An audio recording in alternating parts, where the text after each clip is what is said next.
좋은 아침입니다. 시편 89편 46절에서 52절 말씀 묵상하도록 하겠습니다. 46절 여호와여 언제까지니이까 스스로 영원히 숨기시리이까 주의 노가 언제까지 불붙듯 하시겠나이까. 시인은 지금 아주 절망적인 상황 가운데 있지만 여호와의 인자와 성실에 대한 믿음을 포기하지 않고 있습니다. 그리고 이와 같은 여호와를 향한 믿음 때문에 이 절망적인 상황 속에서도 절망하지 않고 부르짖음으로 하나님 앞에 나아가고 있습니다. 그래서 지금 자기 백성들의 죄로 말미암은 불붙은 진노의 하나님 앞에서 그래도 하나님 인자하신 분이시고 성실하신 분이신데 언제까지 그 인자하심과 성실하심의 얼굴빛을 스스로 숨기려 하십니까? 하고 매달리고 있는 것입니다. 이렇게 여호와의 인자와 성실을 다시 보여달라고 간구하면서 그는 세 가지 근거를 제시하고 있는데요. 첫 번째 근거는 48절에 나옵니다.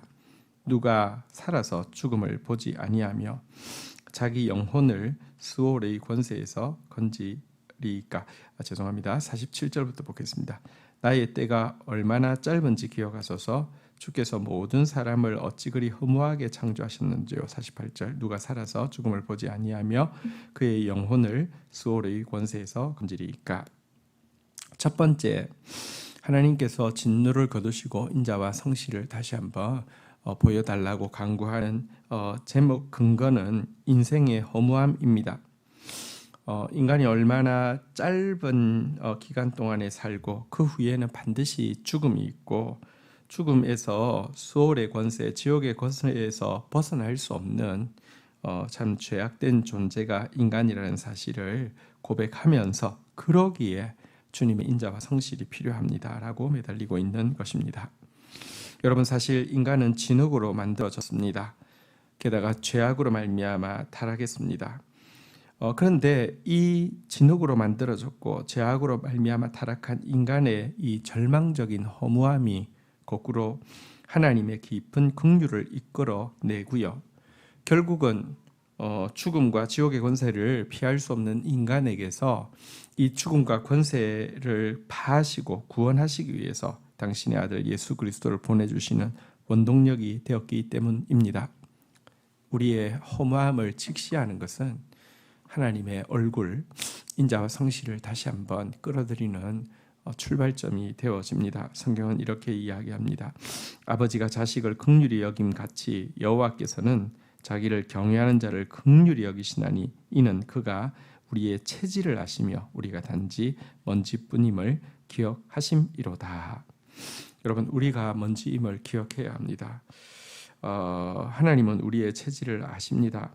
그래서 우리가 먼지임을 기억하고 하나님을 경외할 때 하나님의 긍휼은 다시 한번 우리에게 임하고 주의 인자와 성실의 얼굴은 우리에게 임할 수밖에 없는 것입니다.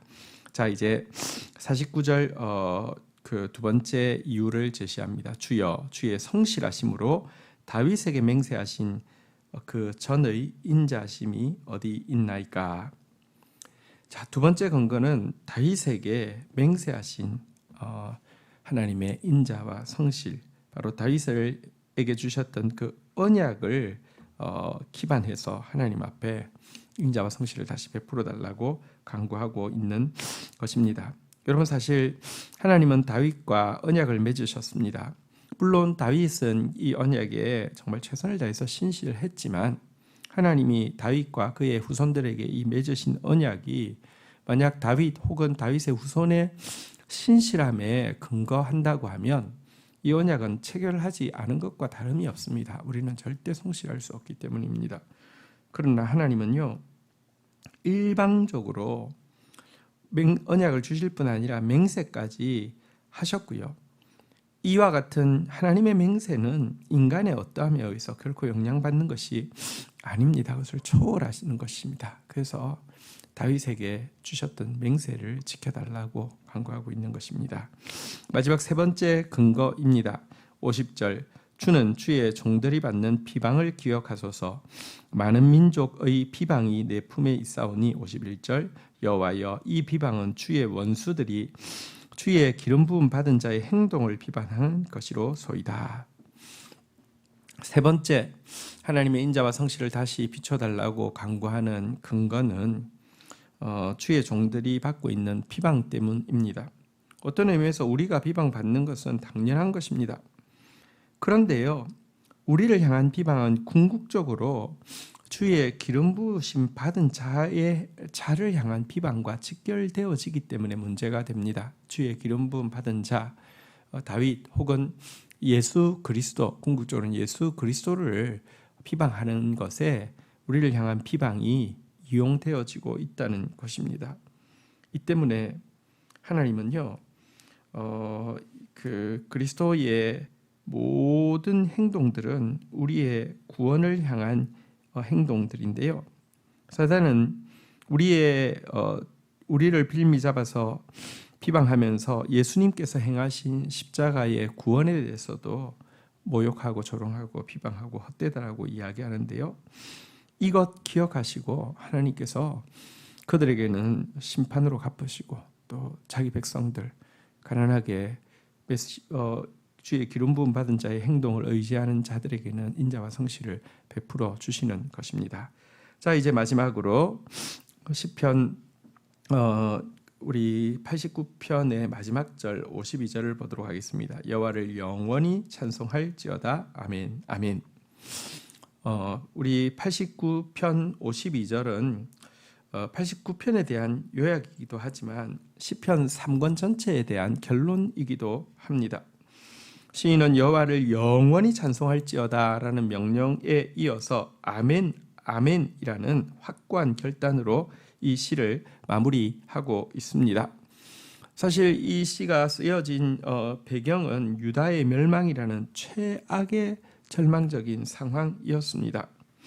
하지만 우리가 겪는 어떤 상황도 여호와를 향한 찬양을 그치게 할 수 있는 충분한 이유가 될 수 없습니다. 또 여호와를 찬양하겠다는 결단을 막을 수 있는 정당한 장애도 될 수 없습니다. 하나님은 찬양받기 합당하신 분이시고요. 하나님의 인자와 성실하심은 어떤 것도 변하게 할 수 없는 진리이기 때문입니다. 그래서 우리는 이 시편을 마무리하고 또 시편 제3권을 마무리하면서 진실한 마음으로 영원히 주를 찬양할 것을 결단하는 것, 이것이 우리가 해야 할 일입니다. 우리 이제 7월 세 달이 시작되어지기 전에 우리 오늘 이제 시편 제3권을 마무리하면서 여호와를 영원히 찬송할지어다. 아멘, 아멘. 이 고백이 저와 여러분들의 고백이 되기를 주의 이름으로 축복합니다. 주신 말씀 붙잡고 기도하며 나가도록 하겠습니다. 하나님, 주의 인자와 성실을 어떤 상황에서도 신뢰하게 하여 주시고 절망되신 주의 인자와 성실을 부르짖는 자 되어지게 은혜를 더하여 주시기를 간절히 간구하고 소원합니다.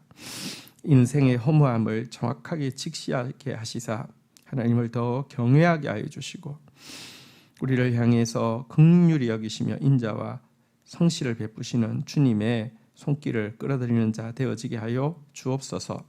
우리를 향한 하나님의 맹세를 신뢰하고 의지함으로 말미암아 또 주님 앞에 매달리는 자 되어지게 하여 주시며 특별히 예수 그리스도의 모든 행동들을 우리 때문에 비방받게 하는 자 되지 않게 하시고 우리 때문에 영광 돌리는 자 되어지게 하여 주시며 또 우리의 비방이 예수 그리스도의 구원의 행동들을 비방하는 것이 일진데 하나님 주의 영광을 위해서라도 우리를 회복시켜 주시고 구원시켜 달라는 이 시인의 간구 앞에 가난하고 겸손한 마음으로 매달리는 자 되어지게 하여 주옵소서.